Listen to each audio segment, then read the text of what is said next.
વલસાડ જિલ્લામાં પ્રથમ વરસાદથી જિલ્લાના તમામ નાના મોટા રસ્તાઓ ધોવાઈ ગયા છે। હાઈવે પર અસંખ્ય ખાડા પડી ગયા છે, જેમાં અમદાવાદ મુંબઈ નેશનલ હાઈવેની સાથે નાના પોંઢાથી નાસિક જતો નેશનલ હાઈવે પણ ખરાબ છે। દર વર્ષની જેમ આ વર્ષે પણ પ્રથમ વરસાદથી જ હાઈવેનું મોટા પાયે ધોવાણ થયું છે। આથી અહીંથી પસાર થતા વાહન ચાલકોએ મુશ્કેલીનો સામનો કરવો પડે છે। નાસિક નેશનલ હાઈવેની ખરાબ હાલત અંગે અનેક વખત સ્થાનિક લોકો અને વાહન ચાલકોએ રજૂઆતો કરી ચૂક્યા છે। જો કે હજી સુધી આ ખાડાઓ પૂરવામાં નહીં આવતા વાહન ચાલકોની મુશ્કેલી યથાવત છે। ડ્રોન વિઝ્યુઅલ્સમાં આ હાઈવે ધરતી પરનો નહીં પરંતુ ચંદ્રની ધરતી પર કોઈ હાઈવે હોય તેવો લાગી રહ્યો છે। વહેલી તકે આ હાઈવેની હાલત સુધારો નહીં થાય તેવી વાહન ચાલકો અને સ્થાનિકો માંગ કરી રહ્યા છે કે આ તાત્કાલિક આ હાઈવેનો સુધારો કરવામાં આવે।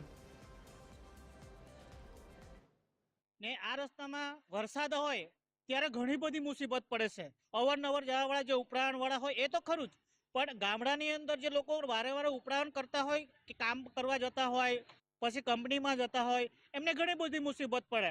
વરસાદના કારણે મોટા ખાડા પડે, ખાડામાં પાણી ભરાઈ જાય, પછી નાના બાઈક તો શું ખબર પડે કે કેટલો મોટો ખાડો છે, તો ખાડો લપસી भी જાય ને લોકોને વાગે છે। नाना पुंडा कपराड़ा वाला रोड है, इसकी बहुत गंभीर परिस्थिति है। लोड गाड़ियां कई ठिकाने आती जाती है, ना पलटी होती है, इधर उधर गाड़ी रोड के नीचे उतरने के बाद उनकी बहुत दिक्कत आ जाती है और गाड़ी का टूट फूट भी होता है। रोड रस्ते जरा सही ढंग से बनाया और सही ढंग से गाड़ी वाले भी चले। વલસાડ જિલ્લામાં ચોમાસાની શરૂઆત થતાં જિલ્લામાં અનેક વિસ્તારોમાં રોડ રસ્તાઓ ખરાબ થઈ રહ્યા છે, ત્યારે બીજી તરફ આપને હું દ્રશ્યો બતાવવા માંગીશ। કપરાડાથી નાસિકને જોડતા હાઈવેના રસ્તા છે।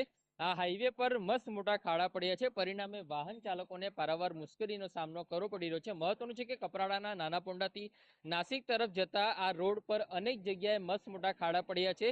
તેના જ કારણે અહીંથી પસાર થતા જે વાહન ચાલકો છે તેમને અકસ્માતનો પણ ભય સતાવી રહ્યો છે, કારણ કે ચાલુ વરસાદમાં આ ખાડાઓમાં વરસાદી પાણી ભરાઈ રહી છે। તેના જ કારણે જે નાના વાહન ચાલકો છે તે પડી જતા હોય છે, સાથે જ અહીંથી પસાર થતા જે મોટા વાહનો છે તેમાં પણ ભારે નુકસાન થઈ રહ્યું છે। ત્યારે સ્થાનિક વાહન ચાલકોની માંગ છે કે સરકાર દ્વારા આ રસ્તો યોગ્ય બનાવવામાં આવે। રિતેશ પટેલ, ટીવી 18 ગુજરાતી, કપરાડા, વલસાડ।